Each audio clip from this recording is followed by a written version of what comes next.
अरिहंत सिद्ध सूरी उपाध्याय साधु सर्व अर्थ के प्रकाशी मांगलिक उपकारी हैं। तिन्ह को स्वरूप जान राग ते भई जो भक्ति काय को नवाए स्तुति को उचारी है। धन्य धन्य ते नहीं थे काज सब आज भये कर जोरी बार बार वंदना हमारी है। मंगल कल्याण सुख ऐसो हम चाहत हैं।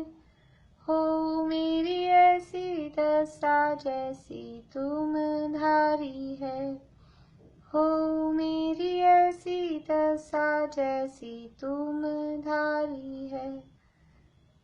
मंगलमय मंगल करण वीतराग विज्ञान नमो ताहि जाते भये अरहंतादि महान। करि मंगल करि हो महा ग्रंथ करन को काज। जाते मिले समाज सब पावे निज पद राज। बहुविधि मिथ्या गहन करी मलिन भयो निज भाव। ताको होत अभाव है सहज रूप दर्शाव। सहज रूप दर्शाव।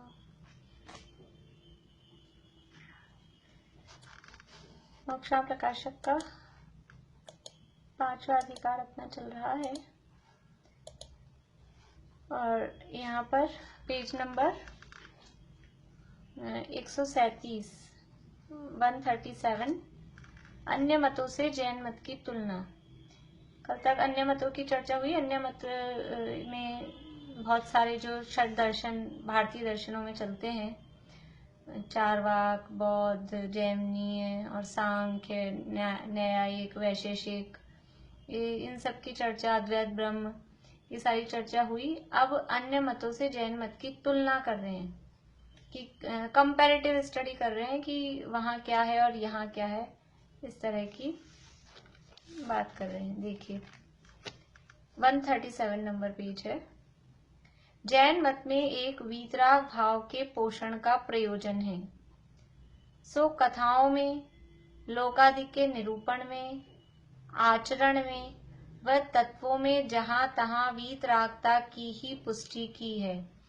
जैन मत में किसका पोषण है, किसका प्रयोजन है, क्या पोषण किया जाता है कि एकमात्र वीतरागता का ही पोषण और वही प्रयोजन है जैन धर्म का। किसी भी जगह, किसी भी चीज में, किसी भी उसके फैकल्टी में जाओ, किसी भी एस्पेक्ट को देखो तो राग का पोषण कदापि किसी भी रूप में नहीं किया गया है। ये जैन धर्म की पहचान का चिन्ह है कि वीतरागता का पोषक है। तो कह रहे कथाओं में आप कहानियां पढ़ो, भले ही कहानियों के पुराण हैं लेकिन उनमें कहानी बता के वीतरागता की बातें, कहीं ना कहीं जैन सिद्धांत और वीतरागता, और एंड कहाँ होता है, भले ही स्टार्टिंग करें राग रंग से, शादी विवाह से या गृहस्थ दशा से, लेकिन एंड कहाँ है? जैन पुराणों का एंड कहाँ होता है कि वो मोक्ष में ले जाके वो मुनि बन गए, इतना सब कुछ राजपाट, ठाट बाट, वैभव था। अभी जीवंदर चरित्र समझ लीजिए, चतुर्थ चूड़ामणि में तो इतनी सारी उनकी ये युद्ध जीता, उसको जीता, ये इससे शादी कर ली, उससे शादी कर ली, वो सारा जिंदगी भर चला, लेकिन एंड में जाके कहाँ पहुंचाएंगे कि ये सब भी फिर देख के उनको संसार से एक दिन वैराग्य आ गया, मुनि बन गए और मोक्ष में चले गए। तो पोषण का देखो, एंड जिस चीज पे होता है उस चीज का पोषण है। शुरू में जो भी हो वो तो हुआ, तो एंड में कहाँ पहुंचाया कि एंड में तो वो वीतराग दशा, वीतरागी मुनि पद और मोक्ष दशा वहीं पर पहुंचाया है। तो कथाएं भी हों तो भी वीतरागता का पोषण है। लोकादि का निरूपण, 3 लोक की चर्चा हो, अधोलोक की हो, मध्य लोक की हो, ऊर्ध्व लोक की हो, 3 लोक की चर्चा में भी कहीं भी राग का पोषण नहीं है। 3 लोक की चर्चा में भी वीतरागता का ही पोषण है।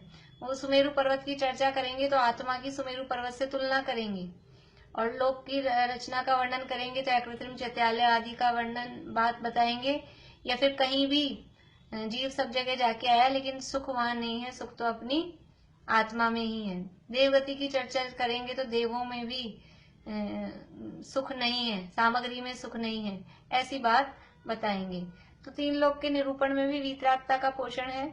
आचरण में, आचरण भी कौन सा होगा? जो राग द्वेष से रहित है वही आचरण का यहाँ निरूपण किया जाता है।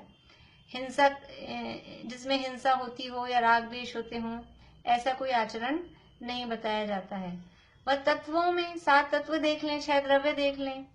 अभी द्रव्य संग्रह अपन पढ़ रहे हैं तो वहां उदाहरण भी कौन से देते हैं आचार्य देव? उदाहरण में भी सिद्ध भगवान के और मुनिराजों के इस तरह के उदाहरण देते हैं। तो कोई सी भी बात करो, जहां तहां वीतरागता की ही पुष्टि की है। ये तो जैन मत की बात हो गई। अब अन्य मतों में, तथा अन्य मतों में सराग भाव के पोषण का प्रयोजन है, क्योंकि कल्पित रचना कषाई जीव ही करते हैं और अनेक युक्तियां बनाकर कषाय भाव ही का पोषण करते हैं। अन्य मतों में राग का कषाय का ही पोषण है। जो भी उनकी बात, कहानियां देख लो तो कहानियों में कि ऐसा करो तो तुम्हारे ये हो जाएगा, तुमको ये मिल जाएगा, ये व्रत करो, ये उपवास करो, उसने किया था, तो ये राग का ही वहां पोषण किया गया है। जैसे अद्वैत ब्रह्मवादी सर्व को ब्रह्म मानने द्वारा, सांख्यमती सर्व कार्य प्रकृति का मानकर अपने को शुद्ध अकर्ता मानने द्वारा, और शिवमती तत्व जानने ही से सिद्धि होना मानने द्वारा, मीमांसक कषाय जनित आचरण को धर्म मानने द्वारा, बौद्ध क्षणिक मानने द्वारा और चार्वाक परलोक आदि न मानने द्वारा विषय भोगादि रूप कषाय कार्यों में स्वच्छंद होने का ही पोषण करते हैं। ये जिन मतों की यहाँ पीछे अपन ने पढ़ी, उनकी एक एक जो मेन मुख्य जो उनकी मान्यता थी वो यहाँ एक एक शब्द में बताई कि ये जो इनकी मान्यताएं हैं, चाहे वो परलोक को नहीं माने, चाहे वो क्षणिक माने, चाहे बस जानने से ही सिद्धि होना माने, उन सब में भी वो विषय कषायों का, विषय भोग का और कषाय कार्यों का ही पोषण करते हैं। उनका ये प्रयोजन, वो जो इस चीज का निरूपण कर रहे हैं, इसका निरूपण करने के पीछे उनका प्रयोजन क्या है कि अपने विषय भोगों की पूर्ति हो, कषायों की पूर्ति हो। यद्यपि किसी स्थान पर कोई कषाय घटाने का भी निरूपण करते हैं तो उस छल से अन्य किसी कषाय का पोषण करते हैं। कहीं कहीं कषाय घटाने का भी कहेंगे। देखो, पूरा का पूरा समझ लो कोई व्यक्ति पूरे के पूरे कंकर बेचे तो पूरे के पूरे कंकर तो नहीं बिकेंगे, लेकिन दाल के साथ मिला के कंकर डाल दिए तो वो बिकते हैं साथ में। अब किसी चीज में कंकर बहुत ज्यादा होते हैं, दाल तो बहुत कम होती है। जैसे दूध और पानी का समझ लो, दूध वाला पूरा का पूरा पानी देके जाए तब तो कौन खरीदेगा, लेकिन थोड़ा सा दूध मिला के उस पानी को बेचे। तो ऐसे ही ये भी अपनी बात चलाने के लिए कुछ तो कषाय घटाने की कोई ना कोई बात तो कहेंगे, नहीं तो फिर वो चलेगा ही कैसे उनका। तो कुछ इस तरह की बात भी कहते हैं, लेकिन फिर भी घूम फिर कर कह रहे हैं कि फिर भी उस छल से अन्य किसी कषाय का पोषण करते हैं। एक कषाय घटाने की बात करते हैं तो दूसरी कषाय का पोषण कर देते हैं। जिस प्रकार गृह कार्य छोड़कर परमेश्वर का भजन करना ठहराया और परमेश्वर का स्वरूप सरागी ठहराकर उनके आश्रय से अपने विषय कषाय का पोषण करते हैं। घर के काम छोड़ो, भगवान के भजन करो, लेकिन भगवान का स्वरूप ही कैसा है, भगवान की वो झांकियां लगती है, उनके भोग लगते हैं और क्या क्या काम होते हैं अलग अलग टाइप के। तो अब वहां घर की घर गृहस्थी, घर के समझ लो शादी ब्याह छोड़ के वहां उसमें लग गए। पोषण तो उसी का किया ना, घर को सजाना संवारना छोड़ के वहां पे भगवान को श्रृंगार करे जा रहे हैं, भगवान को गहने जेवर पहनाए जा रहे हैं, कपड़े लत्ते पहनाए जा रहे हैं, उसमें लग गए, तो विषय कषाय का ही पोषण करते हैं। तथा जैन धर्म में देव गुरु धर्मादि का स्वरूप वीतराग ही निरूपण करके केवल वीतरागता ही का पोषण करते हैं, सो यह प्रकट है। जैन धर्म में जो देव शास्त्र गुरु हैं उनका स्वरूप वीतरागी है और पोषण भी वीतरागता का ही किया जाता है। हम क्या कहें, अन्यमति भर्तृहरि ने भी वैराग्य प्रकरण में ऐसा कहा है। यहाँ अन्यमति लिखा है, भर्तृहरि को अन्यमति भी मानते हैं और अपने ये कहानी आती है, अपने दो भाई थे, ये एक राजा के बेटे थे, शुभचंद्र और भर्तृहरि, और दोनों किसी घटना से विरक्त होके घर छोड़ के मुनि बन गए। तो शुभचंद्र तो जैन मुनि सच्चे वितरागी संत हुए। उन्होंने वो ज्ञानार्णव नाम का ग्रंथ लिखा है, ज्ञानार्णव नाम का ग्रंथ है ध्यान वगैरह का, वो उन्होंने लिखा है। और जो भर्तृहरि थे वो भ्रष्ट हो गए और वो कोई सोना वोना बनाने की कला सीख गए, मतलब उसमें वो तप वप करे, और वो ऐसा कोई उन्होंने 12 साल तप करके ऐसा रसायन बनाया जिससे सोना बन जाता था। मिट्टी पे वो डालो रसायन तो वो सोना बन जाता था। ऐसे वो थे तो पहले जैन ही, फिर बाद में ये जो अपने सोनागिर जी है ना, सोनागिर जी, यहाँ पर वो शुभचंद्राचार्य वो तपस्या करते थे। तो भर्तृहरि ने जब वो सोना बना लिया और उनकी शिष्य मंडली इकट्ठी हो गई, तो उन्होंने सोचा अपने भाई की खोज करूं, वो भाई कहाँ है। तो उन्होंने ढूंढवाया, तो उनके शिष्यों ने बताया कि वो तो नंग दड़ंग, उनके पास तो कुछ भी नहीं है, वो तो बिल्कुल भिखारी है। तो वो भाई को लगा कि मुझे मदद करनी चाहिए, भर्तृहरि को लगा, तो वो रसायन जो बनाया था उसमें से एक शीशी अपने भाई के पास भेजी कि भाई ये ले लो और आराम से रहो। तो उन्होंने शुभचंद्राचार्य ने, तो मुनिराज थे, दिगंबर मुनिराज थे, उनको इससे कोई मतलब ही नहीं, उन्होंने वो मिट्टी में डाल दी, वो जो शीशी थी, वो रसायन जो था वो मिट्टी में ऐसे फेंक दिया। तो वो शिष्य जाके उनको भड़काए भर्तृहरि को कि कैसे आपके भाई, उनको तो दिमाग फिर गया है, इतना अच्छी चीज इतनी मुश्किल से मिलने वाली, और उन्होंने ऐसे ही मिट्टी में ढोल दी, बेकार कर दी। तो फिर भर्तृहरि को लगा कि नहीं नहीं, उनकी गलती नहीं, बड़े भाई हैं, मुझे खुद को जाना चाहिए था। तो वो बचा हुआ जितना था रसायन उसको लेकर खुद चले गए वहां उनके पास में, और फिर उनसे कहा कि आप है ना, ये क्या ऐसे रह रहे हो, ये मेरे पास ये है सोना, इससे बनाते हैं, फिर आराम से ऐशो आराम से रहो। तो वो शुभचंद्राचार्य ने कहा, अपने भाई को उपदेश दिया कि ये सोने की घर में क्या कमी थी, राजा के बेटे थे, कमी थी क्या सोने की, क्या इसलिए हमने घर छोड़ा था? इसलिए तो हमने घर नहीं छोड़ा था, और तुम्हें सोना ही चाहिए ना। तो उन्होंने ऐसा अपना पसीना निकाला और वो पास में एक पहाड़ी थी उस पर ऐसे डाल दिया, तो वो पहाड़ी सोने की हो गई। उसका नाम है सोनागिर, जो सोनागिरी है ना ये अपनी, उसमें ऐसी वहां कहानी ऐसी चलती है। तो वो पहाड़ सोने का हो गया। अब जीवों का पुण्यहीन हो गया, तो वो पहाड़ वापस मिट्टी का ही हो गया, सोना मिट्टी है और क्या है, पुद्गल है, पुद्गलों में परिवर्तन होता रहता है। फिर वो भर्तृहरि को यानी उन्होंने संबोधन दिया और फिर वो वापस से जैन धर्म को में मतलब ठीक हो गए। तो यहाँ तो अन्यमति लिखा है, ये भर्तृहरि ने ये काफी नीति के वो लिखे हैं, नीति के श्लोक वगैरह, अच्छे विद्वान थे, तो नीति के श्लोक वगैरह कोर्स की किताबों में भी चलते हैं, जो लोग पढ़ते होंगे संस्कृत वगैरह में, तो भर्तृहरि के चलते हैं। तो देखिए एक ये श्लोक है, एको रागिषु राजते प्रियतमा, इसकी राग क्या होगी, इसमें नाम नहीं लिखा है छंद का, ऐसे ही पढ़ लेते हैं। एको रागिषु राजते प्रियतमा देहार्धधारी हरो, नीरागेषु जिनो विमुक्त ललना, संगो न यस्मात् परः, दुर्वास्मर्बाण पन्नग विष व्यासक्त मुग्धो जनः, शेषः काम विडम्बितो हि विषयान्, भोक्तुं न मोक्तुं शमः।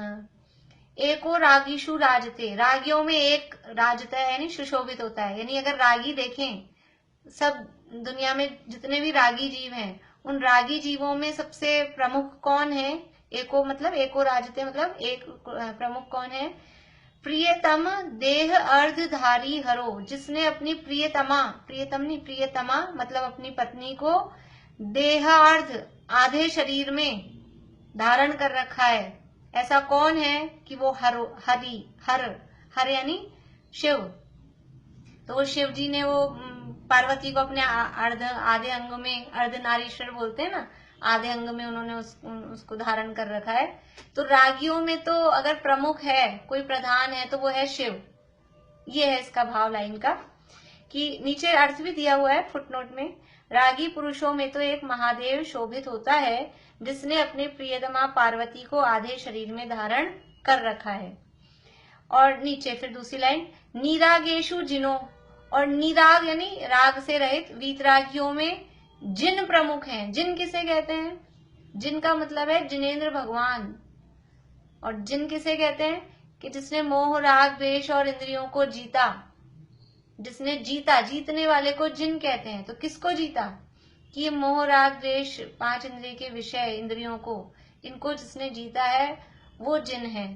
तो वीतरागियों में जिनेंद्र भगवान जिन वो प्रमुख हैं, वो सुशोभित होते हैं। कैसे हैं वो? विमुक्त ललना संगो न यस्मात् अपरः, कि ललना यानी वही स्त्रियां, स्त्रियों का संग विमुक्त यानी छोड़ दिया है जिन्होंने, ऐसे स्त्रियों का संग छोड़ने वाला, न यस्मात् अपरः, उनके समान दूसरा कोई नहीं है। वीतरागियों में एक जिनेंद्र भगवान सुशोभित होते हैं कि एक तो वो है ऐसा रागी कि उसने स्त्री को अपने आधे शरीर में धारण कर रखा है, और एक ये वीतरागी जिनेंद्र भगवान है जिन्होंने स्त्रियों का संग ऐसा छोड़ा है कि कोई दूसरा उनके समान ऐसा नहीं है स्त्रियों का संग छोड़ने वाला। दुर्वार स्मर बाण पन्नग विष व्यासक्त मुग्धो जन है। दुर्वार यानी जिसका निवारण करना अत्यंत कठिन हो, वो कहलाता है दुर्वार। और स्मर बाण, स्मर कहते हैं कामदेव को, और बाण यानी उस कामदेव का बाण यानी काम बाण, जो अपन बोलते हैं ना काम बाण विनाशनाय, यानी कि विषय वासना, काम बाण का मतलब। तो स्मर यानी कामदेव और बाण यानी उसका बाण, काम बाण। पन्नग, पन्नग बोलते हैं सांप को, सर्प को। और विष व्यासक्त मुग्धो जने हैं, कि जो बाकी दुनिया है वो तो कैसे है कि ये जो कामदेव का जो बाण है यानी काम बाण, कामदेव के बाण रूपी जो सर्प है, पन्नग है, उसके विष से मूर्छित हो गए हैं, और वो उसको दूर करना दुर्वार है। कामदेव के बाण से सारी दुनिया मूर्छित हो रही है। राग उदय जग अंध भयो, कल बात की थी ना कि कितना ही वीतरागता का पोषण करो, कितना ही ब्रह्मचर्य का उपदेश दो, और अपने आप ही सब सीखते हैं विषय कषाय की बातें, कितना ही सिखाते रहो तो भी। तो ये सारी दुनिया ये काम बाण, जो कामदेव का जो बाण है उसका वो बाण विष के समान है, और उससे मूर्छित हुई भी है, और उसका निवारण करना अत्यंत कठिन है। शेषः काम विडम्बितो ही विषयान भोक्तुम न मोक्तुम शमः।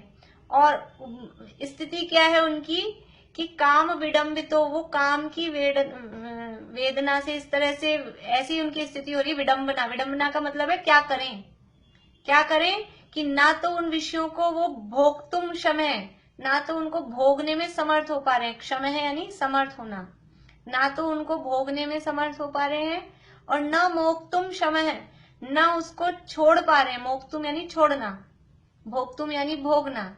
अब उनकी स्थिति कैसी हो रही है? सारी दुनिया ये कामवाण के सांप से उसने डस लिया है, तो उससे मूर्छित हो रही है, और अब उनकी स्थिति ऐसी हो रही है ना तो वो विषयों को भोग पा रहे हैं और ना छोड़ पा रहे हैं। देखिए अर्थ नीचे से पढ़ते हैं। रागी पुरुषों में तो एक महादेव शोभित होता है, जिसने अपनी प्रियतमा पार्वती को आधे शरीर में धारण कर रखा है। और वीतरागियों में जिनदेव शोभित हैं, जिनके समान स्त्रियों का संग छोड़ने वाला दूसरा कोई नहीं है।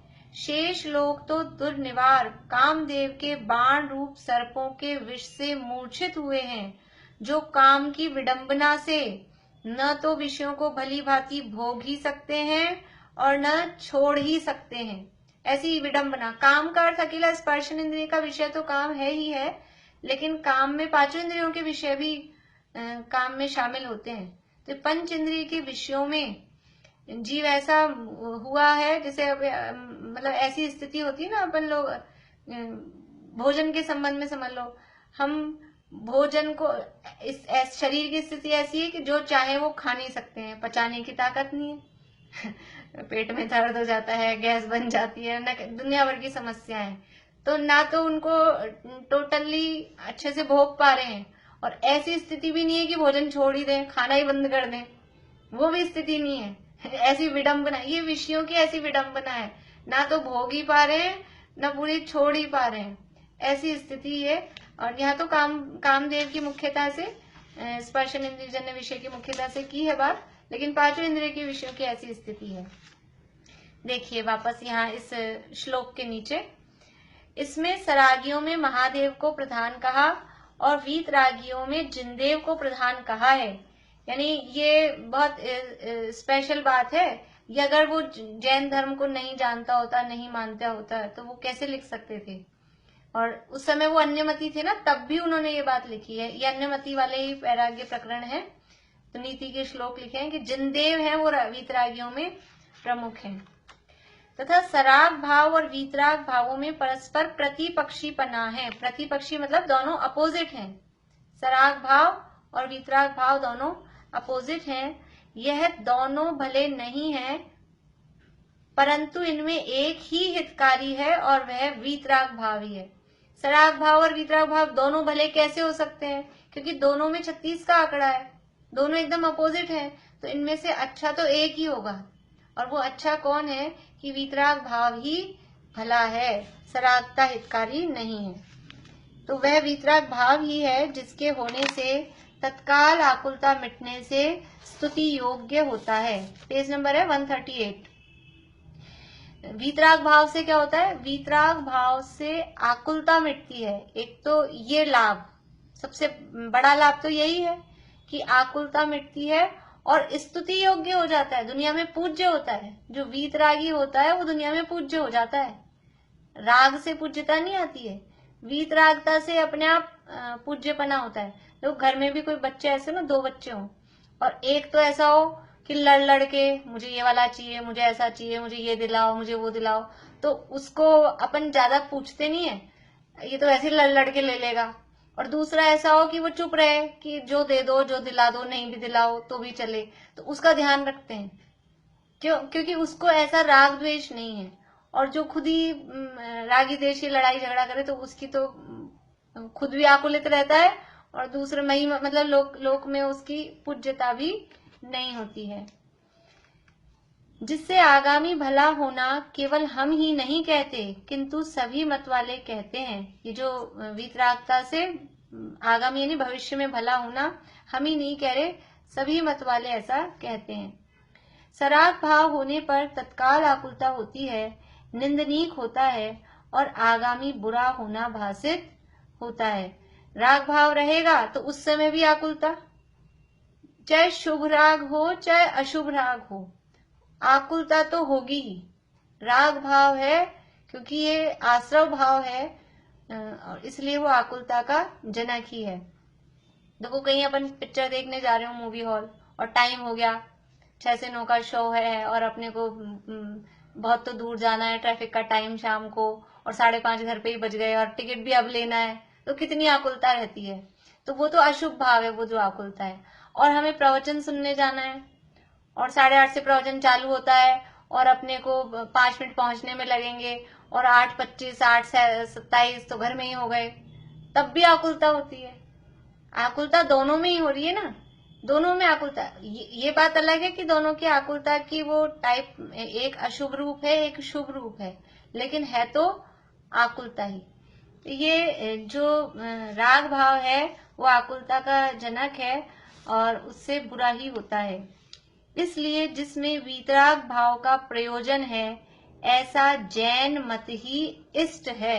ये सारे मतों को हमने आपको क्यों सुनाया था कि आप समझ लो, थोड़ा जान लो कि कैसा वहां राग भाव का पोषण किया गया है। जब तक थोड़ा सा जानेंगे नहीं दूसरे को, तो उसकी पता कैसे चलेगा इसमें खराबी क्या है। कोई चीज अपन देखो, बाजार में अपन कोई चीज लेने जाओ ना, और एक दुकान पे पहुंचे और एक ही दुकान से अपन ने ले ली, तो अपने को उस वस्तु में और उस दुकान में और उस दुकानदार में इतना विश्वास नहीं जमता, और अपन 4 दुकान देख के आओ और उसके बाद में फिर अपन डिसीजन ले पाते हैं कि अपन ने वहां देखी थी, वहां तो इतने का दे रहा था और वहां क्वालिटी अच्छी नहीं थी और यहाँ ये ऐसा दे रहा है, तो अपने को उसमें विश्वास जमता है।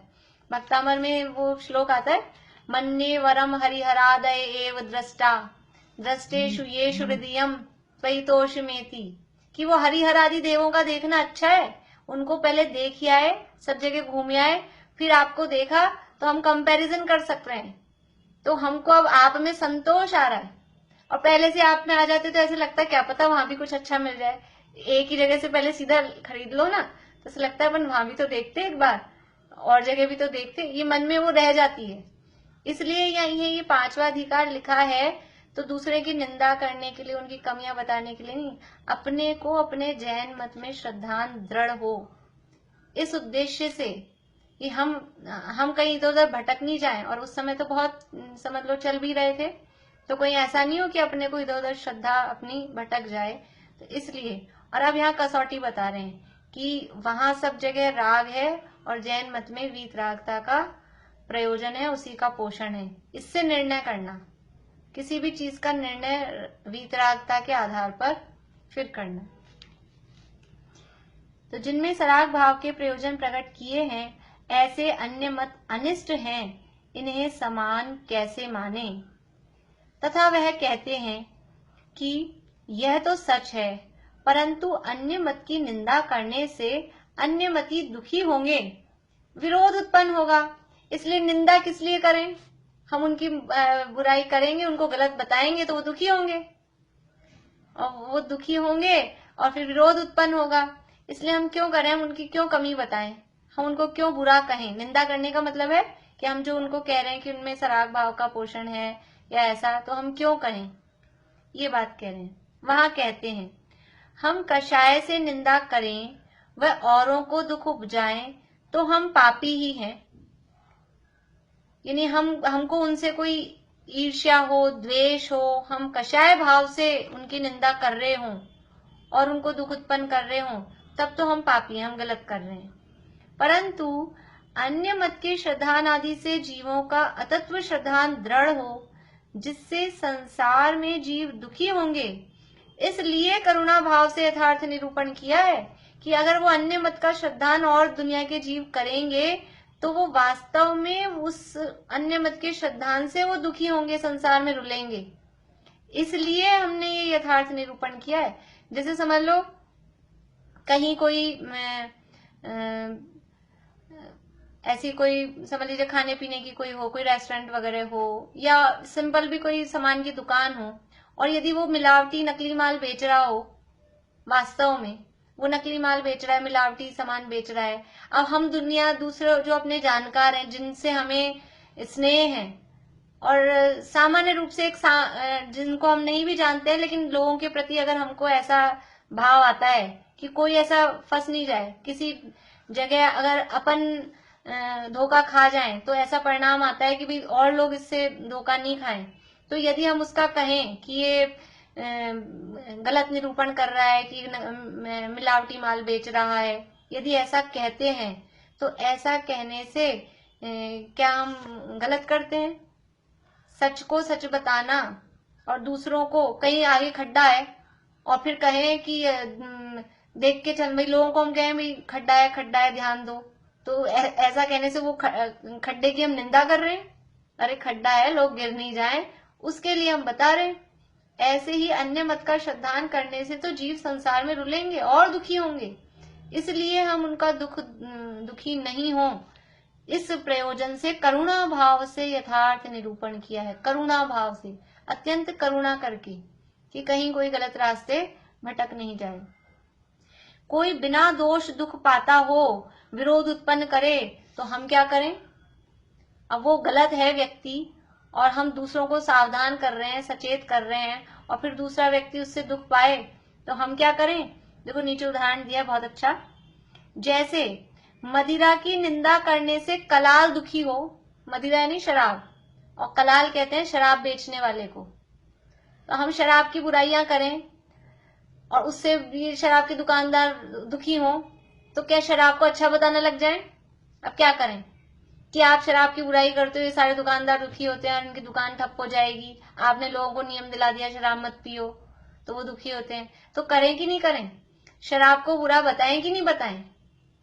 तो ऐसी बात है कि वो शराब पीने से और दुखी होंगे और वो परेशान होंगे, इसलिए शराब की निंदा तो की जाएगी। तो मदिरा की निंदा करने से कलाल दुखी हो, कुशील की निंदा करने से वेश्याधिक दुख पाए। कुशील सेवन खराब है, परिस्थिति सेवन, वेश्यागमन ये पाप है, व्यसन है, ऐसा निरूपण करें और वो वेश्या दुखी हो, मेरी दुकानदारी बंद कर रहे हो, तो क्या करें? अच्छा करें कि नहीं वेश्यागमन अच्छा है, परिस्थिति सेवन अच्छा है? ये तो कोई बात नहीं हुई।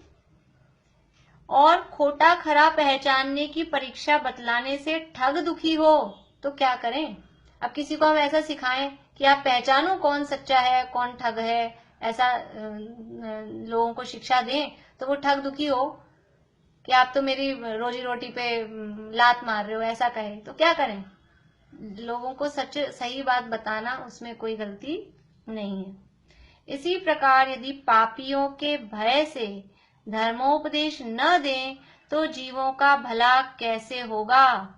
ऐसा तो कोई उपदेश है नहीं जिससे सभी चैन पाएं। ऐसा कौन सा उपदेश है भी जिससे सबको बढ़िया हो जाए? अब समझ लो एक वो आता है, माली चाहे बरसना धोबी चाहे धूप। माली क्या चाहता है, किसान क्या चाहता है? पानी बरसे तो उसने बीज बोया है तो अच्छा होए। और धोबी है वो क्या सोचता है? पानी नहीं बरस जाए, मैंने कपड़े धोए हैं, मेरे कपड़े सूख जाएं। तो अब सबको खुश कोई कैसे कर सकता है? तो सभी तो ऐसे खुश हो नहीं सकते। तो वस्तु स्थिति जो है, वस्तु स्थिति बताना वो कोई अपराध या वो कोई गलती वो नहीं है। तो ऐसा तो कोई उपदेश है नहीं जिससे सभी चैन पाएं, तथा वे विरोध उत्पन्न करते हैं, सो विरोध तो परस्पर करे तो होता है। वो विरोध करेंगे, ऊपर कहा था ना प्रश्न में, विरोध उत्पन्न होगा। विरोध कब होता है? कि आपने गाली दी, फिर हमने भी रिटर्न गिफ्ट में आपको गाली दी, फिर वापस से और आई, तुमने एक दी हमने दो दी, फिर वो 2 की 4 होके आई, तब विरोध उत्पन्न होता है ना। आपने गाली दी और हमने रिटर्न में कुछ कहा ही नहीं, हमने वो गाली ली नहीं, तो हमने आपको रिटर्न गिफ्ट भी नहीं दी, तो विरोध होगा क्या? तो विरोध तो तब होगा जब हम लड़ेंगे। हम लड़ेंगे ही नहीं, हम तो सच्ची वस्तु स्थिति बता रहे हैं, हम तो लड़ेंगे नहीं, तो विरोध कहाँ से होगा? तथा वे विरोध उत्पन्न करते हैं, तो विरोध तो परस्पर करे तो होता है, परंतु हम लड़ेंगे नहीं, वे आप ही उपशांत हो जाएंगे, हमें तो अपने परिणामों का फल होगा। वो अपने आप थोड़ी देर कुछ उछल के अपने आप ही शांत हो जाएंगे, हम तो उनको रिप्लाई करेंगे नहीं। देखो विरोधियों को जीतने का ये क्या बोलेंगे, रामबाण अचूक उपाय है कि विरोधियों का विरोध नहीं करना। गुरुदेव ने भी, गुरुदेव के समय बहुत विरोध हुआ, उन्होंने भी यही नीति अपनाई, रिप्लाई नहीं, नो रिप्लाई। दादा की भी यही नीति है। दादा के लिए कम थोड़ी ना कि लोग कुछ भी बोल देते हैं, कुछ भी ध्यान ही नहीं देते। अपन अपना काम करो, अपने को अपने परिणामों का फल लगेगा। तो ऐसे ही यहाँ पंडित जी साहब, ये तो समझ लो वो गुरुदेव और दादा ये सब पंडित जी साहब की, टोडरमल जी साहब की चिन्हों पे चल रहे हैं कि उनका भी विरोध करने वाले विरोध करते हैं। हमको रिप्लाई नहीं करना, हम लड़ने ही नहीं जा रहे। हम लड़ने नहीं जा रहे तो ताली एक हाथ से तो बजेगी नहीं, वो थोड़ी देर उछल कूद करेंगे, अपने आप शांत हो जाएंगे। इनको मृत्यु दंड भी सुनाया, ये 5वां 6वां 7वां ये अधिकार लिखे ना, यही समझ लो उनकी मौत में निमित्त बने। मृत्यु दंड भी सुनाया तो भी उन्होंने रिप्लाई नहीं किया, प्रतिकार नहीं किया, लड़ नहीं सकते थे कुछ भी अपने फेवर में कि अपने पक्ष में कि अपने बचाने के लिए, कुछ नहीं, कि जो होनहार है जो होना है वो ठीक है।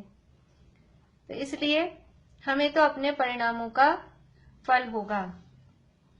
ये पैराग्राफ पढ़ लेते हैं, पर पूरे अधिकार में ये 2 पेज, ये पेज याद रखने हैं, 137 138।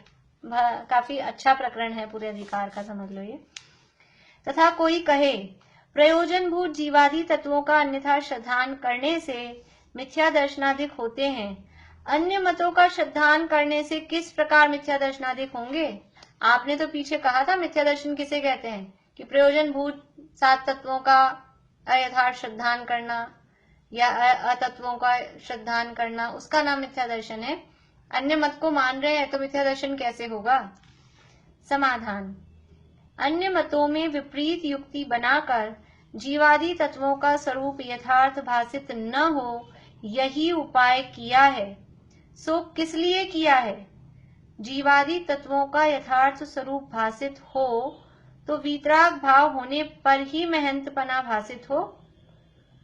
परंतु जो जीव वीतरागी नहीं है और अपनी महंतता चाहते हैं, उन्होंने सराग भाव होने पर भी महंतता मनाने के अर्थ कल्पित युक्ति द्वारा अन्यथा निरूपण किया है। देखो, अन्य मतों में विपरीत युक्ति बनाकर और ये जो तत्व हैं उनका स्वरूप सही भासित नहीं हो, ऐसा ही उपाय किया है।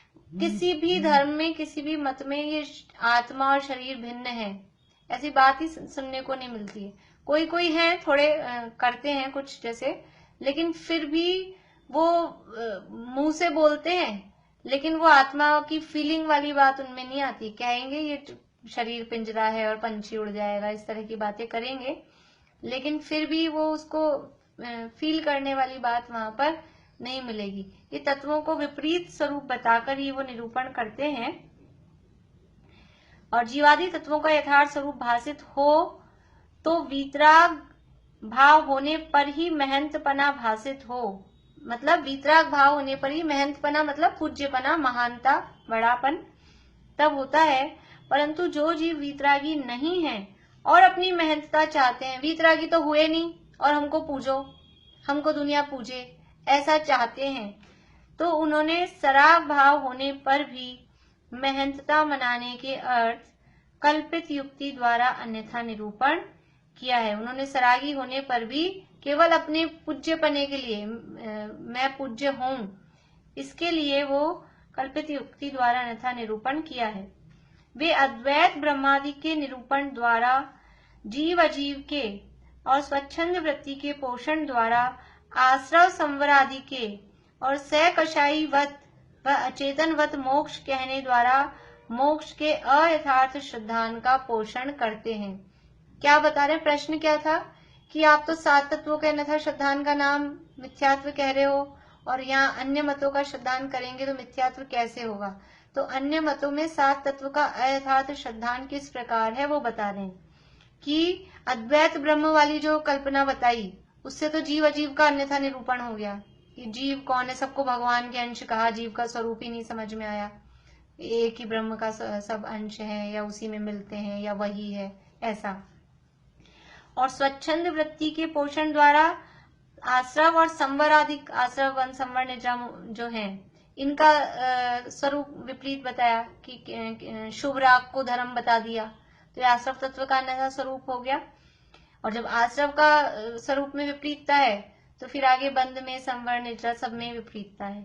और मोक्ष का क्या स्वरूप बताते हैं कि सकषायीवत व अचेतनवत, कषाय सहित खाली वो इंद्रलोक थान को अजान लोक कहे मोक्ष, स्वर्ग में पहुंच जाना, वैकुंठ में पहुंच जाना, वहां ठाकुर जी बैठे उनकी सेवा करना, तो ये तो सकषायी पना ही हुआ ना, राग सहित पना हुआ, उसको मोक्ष मान रहे हैं। या फिर खत्म ही हो गया आत्मा, अचेतनवत, कुछ मत अपन ने ऐसे ही पढ़े थे ना, उसमें आत्मा का ही नाश मान रहे थे, बस खत्म हो गया, बुझ गया, उसी का नाम मोक्ष है। तो ऐसा कहने द्वारा मोक्ष के अयथार्थ श्रद्धान का पोषण करते हैं, इसलिए अन्य मतों का अन्यथापना प्रकट किया है। इनका अन्यथापना भासित हो तो तत्व श्रद्धान में रुचिवान हो और उनकी युक्ति से भ्रम उत्पन्न न हो, इस प्रकार अन्य मतों का निरूपण किया है। ये दोनों में, ये जितना अभी तक का प्रकरण चला था उसमें अपने को क्या ग्रहण करने योग्य है, ऐसे तुलना करके यहाँ पर ये बताया है। और वैसे भी सीधा सीधा देखा जाए तो अन्य मतों को मानने में गृहीत मिथ्यात्व तो है ही, तो वो मिथ्यात्व है ही। और यहाँ तो 7 तत्व का स्वरूप अन्य था, वो भी किस तरह से होता है वो यहाँ पर ये बात बताई है। अब अन्य मत के शास्त्रों के उदाहरणों से जैन धर्म की समीचीनता यानी सच्चापन और प्राचीनता ये आगे वाले प्रकरण में बताएंगे। उनके ग्रंथों में कहाँ कहाँ अपने नाम और अपने बारे में मिलता है। यानी पंडित जी साहब ने, टोडरमल जी साहब ने कितने अन्य मतों के भी शास्त्र पढ़े होंगे, बिना पढ़े कैसे पता लगेगा कि ये अन्य मतों के ग्रंथों में लिखा है सारा। कितना अध्ययन उन्होंने सारा किया होगा। ये 4-5 पेज में ये है। फिर इसके बाद में श्वेतांबर मत विचार शुरू होगा। हो जाएगा पूरा, फास्ट पढ़ेंगे। चलिए,